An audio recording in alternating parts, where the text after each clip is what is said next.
The Texas Chainsaw Massacre is a 1974 gritty horror film directed by Tobe Hooper, who would later go on to direct Poltergeist and a slew of TV movies. The film became a cult classic and defined much of the genre in the 70s. A lot of horror films at that time depicted realistic situations, usually featuring a bunch of people being taken out of their element and forced into a gruesome nightmare, where they would usually face torture before they were eventually killed. The 70s was the torture decade, and oftentimes the films were hard to watch because they were filled with a relentless, in-your-face documentary style. One of my favorite horror films, Wes Craven's Last House on the Left, was shot in this fashion. However, Wes Craven has been quoted as saying that the Texas Chainsaw Massacre was his inspiration behind it.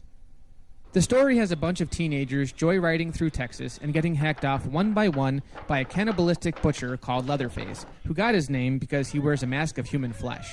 Although the film is marketed on Leatherface, he's a member of a family of cannibals led by Old Man Drayton Sawyer, played by Jim Sydow. While the setup might sound familiar, this film just goes off the wall. About 10 minutes in, they pick up a hitchhiker who mutilates himself in front of everyone, and then starts in on Franklin, the character in the wheelchair.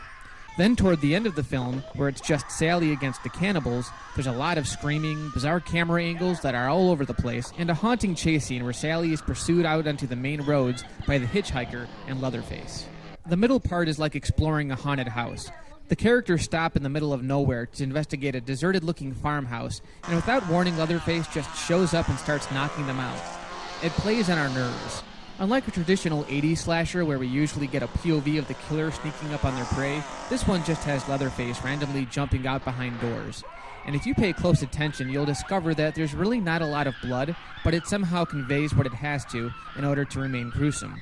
Probably the most chilling scene is where Pam gets hung up on the meat hooks. They could have just slammed us with the blood, but the scene is just as effective without it. It's the scenery, the blood-stained background, that gives it that tension.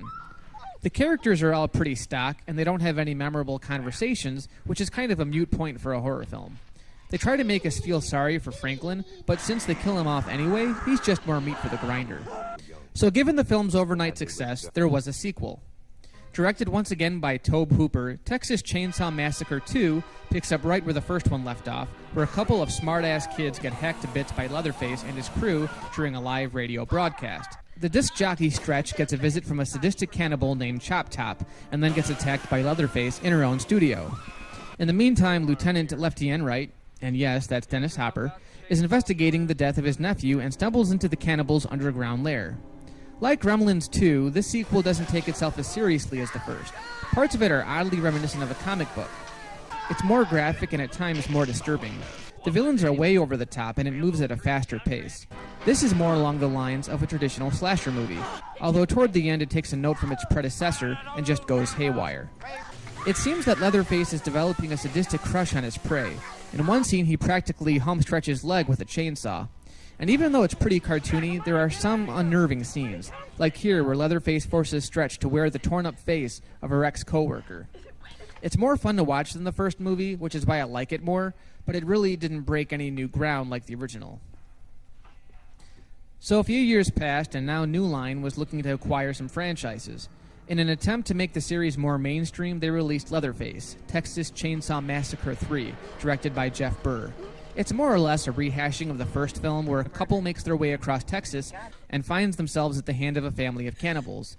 It's what you'd expect. Some genuine thrills, the usual amount of gore, the inevitable chase scene where Leatherface is close on the victim's heels, although the family is different. Viggo Mortensen, yes, that Viggo, plays Tex. Tom Everett plays Alfredo, and we even get a mama and a daughter, too. I guess these are relatives of the last family, and their whole purpose is to play with their food before they eat it.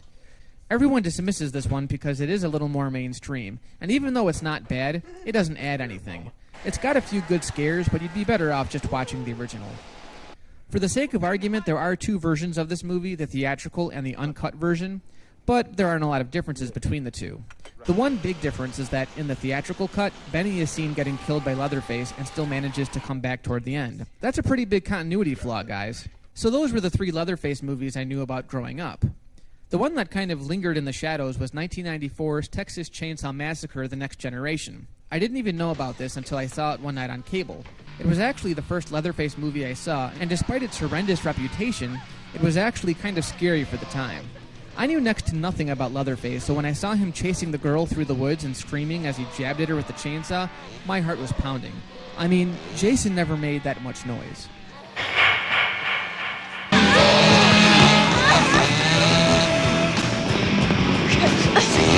For this movie, I have 4 words: Renee Zellweger and Matthew McConaughey. Say what you want about their more current bodies of work, but their career started here, and I'm sure they regretted it ever since. It plays like a goofy high school date movie. Where does the movie start? At high school prom. The acting's beyond terrible, and now Leatherface is a cross-dresser. I don't know about this one. It's not the worst movie I've ever seen, but at this point it was pretty hard for me to take the series seriously. Again, it has a few scares, but it gets old and isn't anywhere near as good as the original. So where do we go from here? How about Leatherface in space? Thank God, no. What we did get was a Platinum Dunes remake. While I generally don't like Platinum Dunes films, this one's not bad. It's actually directed by Marcus Nispel, who also directed the Friday the 13th reboot. When you look at the way they handled Friday the 13th, it was like they were trying to make Jason a more macabre horror villain. But Leatherface was already a pretty warped serial killer, so in this film it works.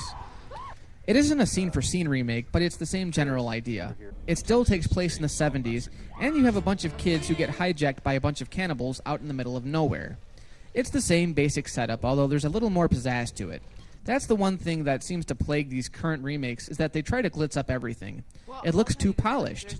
It's also a very dark film, so a lot of the time you'll find yourself squinting your eyes. Not much to say about this. It's pretty gripping and a nice nod to the original. Those who are familiar with the original will know what to expect. The next move for the series was a prequel called, easily enough, Texas Chainsaw Massacre: The Beginning. And as you'd expect, it doesn't tell us anything we care to know. It's got Jordana Brewster from The Fast and the Furious and a bunch of unknowns getting into a bad car wreck and coming face to face with Sheriff Hoyt, one of the cannibals from the remake. He takes them back to the Hewitt house where the nightmare starts again. For the first time. It talks about Leatherface losing his job at the slaughterhouse. Yes, he had a job, and how Hoyt killed a cop and began posing as the county sheriff. Other than that, it's your typical slasher. This one's pretty gory, and out of all the Leatherface movies, it's the least memorable. It's not bad, it just kinda blends in. I'm surprised that out of the 60-plus reviews I've done, I forgot to mention these films. Maybe that's because I was just finishing high school by the time I got into them. You have to remember, I grew up watching Friday the 13th and Nightmare on Elm Street, so those two franchises back-to-back set the standard for what a horror movie should be to me. So when I first sat down to watch a rented copy of the original film, I didn't care for it. In fact, it kind of made me nauseous. The same went for the second movie. They were weird, psychotic films with a really twisted cannibal family and a haunting villain. As time went on, I began to appreciate the films more, but I still have a hard time watching them. When you talk about horror franchises, it doesn't get much more fucked up than this. In the mainstream, anyway. Love 'em or hate 'em, you can't have a 31 Days of Slashers without having these babies on the agenda. If you're going to watch one really scary, fucked up, psychotic, nutso movie, make it the original Texas Chainsaw Massacre.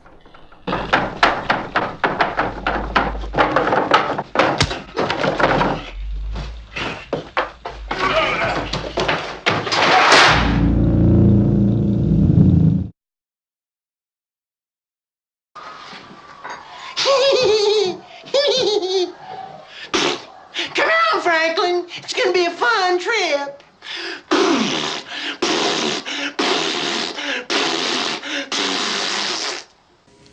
Good night. Oh, good night. Good night. Good night.